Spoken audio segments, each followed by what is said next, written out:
prepared yet. You need to try and pick off the units as... Look at the shields on the mark.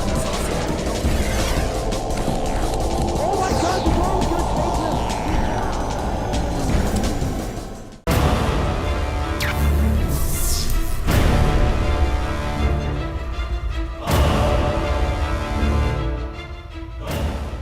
Hey, what's up, guys? It is Tasteless. I'm here with my nerd hetero life partner, Artosis, and we are casting game number 1 of Nerchio, a Zerg in the bottom right, against a Protoss Mana in the upper right. That is right, Tasteless. 2 European giants going at it. Mana, an old StarCraft 1 player. Nerchio, from places unknown to me, and I think unknown to you as well. Well, Mana is actually somebody we had competed against in StarCraft 1. For those of you guys out there who are not familiar with us, check us out at the GSL at GoMTV.net. We are StarCraft 1 professional gamers, StarCraft 2 professional gamers, now doing commentary here in StarCraft 2. And, it's funny casting players like Mana. He's a very good player. Yeah. But it's just so funny to see him here now. I'm commentating his game, and, whoa, actually, this is nothing else matters. Nothing matters, Tasteless. Nothing matters. This is the most important thing in the game right now. Now, if Mana does the correct scouting pattern, which is, as this scouting probe is leaving this base, he sends another from his main base to scout downwards. That's how you're supposed to do it, to be completely safe, to scout things like a quick pool in time. This is a very quick pool, Tasteless. Nerchio giving up a lot of economy to get this done. Now let's see, that probe is going up to make the forge node out. Will he leave to scout as well? He will! Mana playing safe, solid, standard, and this is going to pay off. His timing on that forge should, if he builds his buildings correctly, be able to hold this Zergling rush. Yeah, it's all going to come down to him having to wall in here and block this off. You can get tight wall-ins in StarCraft 2. And the probe now coming down there. He sees the Zerglings instantly. He's going to know he has to set a probe down, and he's doing that right now. Very well done by Mana. He's going to want to make a couple buildings to really surround this. He's going to want to skip any probes. Don't make a single probe right now. Might have to bring down his probes. In fact, just make the wall in and just buy time for the cannon. There you go. Perfectly done. The Zerglings coming up, and it's going to be a race against time. They're going to try their best. And look at this beautiful play by Mana, bringing up his probes. And suddenly Nerchio realizes, hey, I have to focus down on this gateway. I can't kill that cannon one Zergling at a time. Looks like the gateway might get torn down here, but the cannon finishes just in time. And the rush is stifled. So stifled. So stifled. Crazily stifled. And that He's Overlord, gotta be careful. he got stifled as well. Yeah. He wanted to go fly over that pylon. No, man, you can't just do that. Oh, very nice. Mana now making a pylon over here so that this drone cannot become a hatchery as quickly as Nerchio would want. Amazing. I can't believe he made 2 more Zerglings. I guess he thought he was going to be able to tear that down, but that's one less drone, Tasteless. Something you definitely have to be very careful about. The hatchery goes down. It's 18 probes to 11 drones, and that speaks volumes about this game. Yeah. Well, excuse me. You know, the Zerg tried a sneaky rush, but Mana, he's a well-rounded player. You know, you would not expect somebody like Nerchio to do a rush like that on this map, but that's why sometimes we see these players do those strategies. They're unexpected. Well, you know, if Mana had been greedy, had he not sent out the second probe as you're supposed to do on this map, as it is proven is safe on this map, then he would not have had that building wall up in time. He would have made some extra probes, not had the money to do it, but down there too late, and he may have just lost the game. It may have been a free win. So Nerchio was looking for that, but Mana has shown that no, in fact, none of those, Nerchio, and I don't expect to see another strategy like this from Nerchio in this best of 5. Yeah, I'd be surprised if we see anything else like that coming from him here. Now, the Zeldnaga Watchtower is all controlled by the Zerg. Nerchio, he might be behind a little bit, but he's certainly doing a good job of taking control of the map and having the right intel to try to read his opponent, for whatever he tries to throw at him. As you can see here, this Overlord positioned perfectly too, so he can take a peek into the expansion area. He can peek into the main. There's a lot of great things that Nerchio can do, so he still has the opportunity to gather information and learn about what's going on from his opponent and respond from there. Yeah, man, that is the sickest peeping Tom Overlord I've ever seen. Such a voyeur Overlord. All right, nice scouting here by Mana going down, just kind of trying to find out if there's going to be a third base, where it's going to be, that type of thing. It's great to have an extra probe on the map. Total kudos to him. More Zerglings being produced by Nerchio. That I find a bit odd. Normally against a Forge Fast Expander, you're going to want to go almost only drones, because you're going to... I mean, what are 6 more Zerglings going to do right now, Tasis? Go ahead, tell me, Tasis. What are they going to do against a walled-in Protoss with a cannon?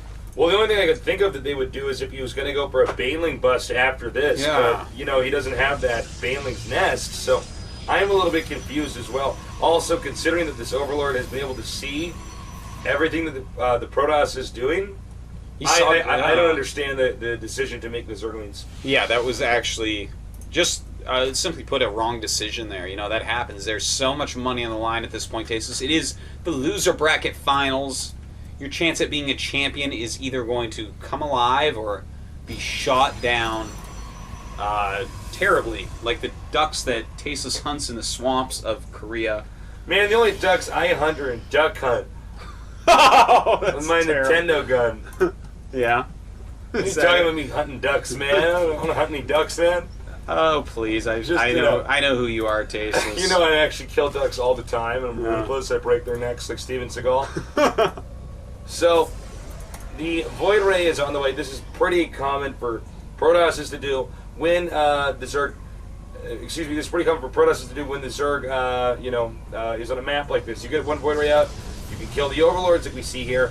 You can even take out other Overlords or Zerglings elsewhere on the map, and that's great because there's not a lot Zerg can do to get anti-air quickly that's mobile and out and about on the map. Yeah, it's mostly queens and spore crawlers. I'm sure we'll see a spore crawler go up immediately. There it is before I even finish my sentence. That's how immediately it was. Another one as well, and a queen. So that's very smart by Nerchio. You cannot underestimate the power of Phoenix Void Ray.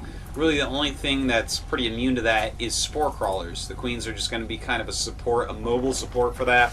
So Nerchio reacting quite well to that. In the meantime, making a lot of drones, and again, yeah, that's exactly what he wants to do, make a lot of drones. And as you can see, a Phoenix with this way, if a queen oversteps its boundaries, he can just pick up the queen and kill it with the Void Ray. So the queen, and you see, there you go. There you go. There you go, guys. That was actually a little bit sloppy there. Yeah, He picked it up within range of the spore, and Mana's taking a lot of damage on these units. Realistically, Tasteless, neither of those should have any real damage, only shield damage done to them. That's something you want to make sure of as you begin the harassment, so that later on all your units are even more powerful as you get more and more. There hits a breaking point where you can take damage from spores, but right now it's not there. And look at that, he does it again. A little mistake here by Mana that may make a big difference. All right, he's taking out this queen, and it looks like this one might be isolated enough. Bad rally point here for these Overlords. He's going to lose at least 2. And note the Void Ray is charged up, so this is getting pretty ugly. You have I don't know what his story was. That is the scariest. That's the most look at that cute Overlord. Force field. Yeah, that cute force field. I called it force field and Overlord. It's the first time that's ever happened to me. Yeah, that hopefully will be the last time that ever happens, man. That was pretty trippy when you did that. No, that was clearly Sentry was cornered there. He's sending Zerglings in here now to try to get some intel, and he sees the gateways. We have some funny micro this game by Mana, I do have to admit. But Nerchio getting some scouting done. He sees a lot of gateways with that, and that's really worth those Zerglings to see all that and kind of figure out what's coming for him. Now take a look here. He's hitting a pylon near this expansion. There is really not a lot to defend here, and I don't know. I mean, you could send those zealots in there right now and really do a lot of damage. Yeah, you might be able to, especially since there's spore crawlers there. You can sometimes go and just target those down so your Void Ray is much more powerful. The Void Ray is somewhere, I think. Did he lose it? No, it's still around. It's out and about. Who knows where, Tasteless. Void Rays, they do their own thing from time to time. I like what he's doing here with the Phoenixes. He's going to draw all this attention because it looks like he can actually then... Okay, here we go. He's going to wait just for when the +1 attack finishes. Yeah, that's just about to finish as he hits his first hits. Well, maybe his 17th hits, but there they are, and taking out a Roach and a Queen oh so quickly. Going after a Spore and also going to the drone line a little bit, but the drone's going to run away quite quickly. What will he target down here is the question. Meanwhile, the Phoenix is continuing to do some damage to the Overlords. And he's going for the hatchery. There is a roach over here, and many more reinforcements on the way. This is going to be pivotal, Artosis. He needs to get this hatchery before the roaches get there. Yeah, this is actually a big moment in this game. Can he get it? You're really doing a lot of damage. Roach is taking him out oh so quickly, and oh my god, he gets it! Just with one Zealot left, and that's a huge deal, because right now, Mana is trailing in supply 112 to 167, but he's killed the hatchery. His third Nexus going up before that hatchery is remade, so he's going to take an economical lead in a little bit as long as he plays a little bit safe for some time. You know, he has to wait for some more supply than what he has right now to move out, but just turtle up, get your economy at or above Zerg's, and you're going to feel like $1,000,000, Mana. Yeah, all he has to do is keep this base alive. There he is, the missing Void Ray. And, wow, it's... each player with even number of workers here, 69. Tasteless. Bill and Ted's comes back to me. Well, here we go. A lot of roaches coming up here, but this is a dangerous attacking area. Oh, I like this move to go into the more wide open area. How many force fields will our Protoss have? He does have an Immortal mix in there as well, which is going to help out a lot if he can get it into range of the roaches. Looks like it's a little bit stuck behind the pretty Stalkers. Pretty bad force fields there from Mana. He wasn't able to isolate any roaches, and that's going to be one advantage here for our Zerg. But I don't know. I don't think this Nexus can be destroyed. Meanwhile, we have another attack over here in the front. Trying to draw down a lot of the units. In the meantime, the roaches do come out. Nice force fields, this time by Mana. And he's trapped a few of the roaches up front. He's going to want to kill as many as possible. He's got to be careful about those sentries, though. Doesn't want to lose them. These roaches hitting into these cannons. Not the greatest position to attack, but just trying to split up enough forces to truly get some damage done. Wow, runs them right by. This is actually so weird. But you know what? It might be a good idea. You could take out a lot of probes. It's going to force other units to get warped in different spots. So, look, he loops around over here to the front. Oh my god, that's so smart. Talking about getting his opponent out of position. Indeed he is, and he might even take out that core, which is really quite nice. It's going to stop Sentry and Stalker production. I'm like trying to call it a Dragoon. No, don't do it, Artosis. Don't do it, man. But we got 2 hatcheries over here now for the Zerg. So he's on a total of 4 bases. Doing a good job, trying to come back. Another Roach moving up here, but realizes, oh, that might not be the greatest move. Not a lot of force fields left for Mana. He's got to be careful about that. And look at that, these roaches are still alive. Oh my god, Tasis, those roaches are just so annoying right now. Well, you know, this is kind of funny because Mana was in such good shape, but right now, Nerchio is just everywhere at once. Yeah, he is. He's using the speed of Zerg greatly here. He's outmaneuvering his opponent. Some more Zealots coming in, but... Oh, nice fungal there on the Zealots. As I zoom in, it's gone. This is why we have an observer call. Meanwhile, there's still roaches over here in the main base. Their time is up. Their time is up, Tasis. The Void Ray's clock is a-ticking. These infestors trying to get away from 2 Zealots. The infestors are running like little old ladies.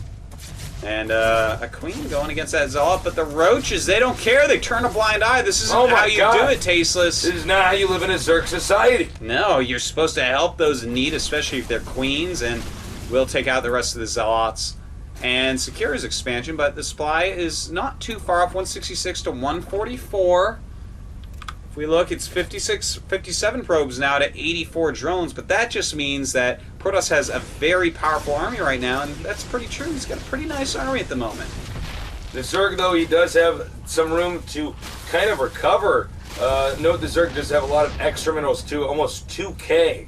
So he could definitely throw up a few additional hatcheries if he sees that is a necessary move. I would do it. I would give that a tasteless signature of approval. I've seen your signature tasteless. I don't want one of those, but it comes with a special seal, tasteless seal of approval. Nice. Actually, no, it's not nice. It's been fungled, and he should lose all of these phoenixes. Even so, killing 2 infestors and using a good amount of energy, not as bad as it could have been. Yeah, 3 fungals and 3 of those infested Terrans, as well as 2 funglers dead. Infestors, that's what they're called, infestors. I have certain words for everything in my mind, Tasteless. Sometimes it starts to come out wrong out of my mouth, and I try to stop and think of what's right. Meh. Now, take a look here. The observer almost now you have to. What is going on in this cast? Oh, dude, we're crazy. We're cursed. He does see the army moving up here. So the Protoss is in a pretty good position. He does have one Colossus in the mix. But we'll see if it's enough. We will see indeed. A lot of Infestors are there. A missed Fungal meant for a single Void Ray. I'm not sure that I even liked that at all. It looks like he wants to split up his army, but you got to be careful about splitting up your army, Tastes. If some good force fields go off, then you might lose half of it, and then the game is over. All right, here we go. This is a lot of Infestors. I think he has to Fungal right now. Yeah, he Otherwise definitely retreating. does. Oh. Well, Ouch. a couple Fungals are going off, and just kind of brings the rest of the army back around. But it's a little bit slow. The Fungals are a bit off time, killing off some Stalkers, killing off some more now, but he's losing so many Infestors. These are an expensive unit. You have to use them just right, Tasteless, and that wasn't quite just right. Wow, he lost so many Infestors. The Zerg is expanding it. Like, no, Blink is done. The hatchery is started up over here, but I just do not know if the Zerg can recover from something like that. Protoss needs to get up an additional base, so we'll see. Yeah, I mean, that's so many Infestors, that's so much gas. It was, what, at least 8 Infestors there, which really didn't do much. Killing Stalkers, training Infestors for Stalkers is almost always a bad call. Stalkers are an easy unit to get. They don't cost a lot of gas. But anyways, here we go. A lot of Roaches funneling in here. Good force fields considering how many he had available to him. But definitely now Blink finishing up. Mana's starting to severely out-micro Nerchio. Nerchio turning around and running with his Roaches back into the holes in the wall. Yeah, you know what's funny about this is had those force fields not looked the way they were, the Zerg could have won that battle, but it was just perfect enough that now Protoss can bleed down over here to this crucial expansion. You can see the drones already being evacuated, scattering away. It looks like and look, I love this.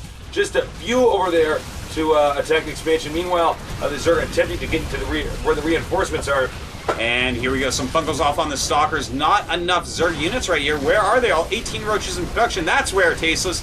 But if he can possibly kill all these Zerg units before they get out and still have a good portion of his army left, that's going to be hard. And GG, lol. Nerchio loses game 1, and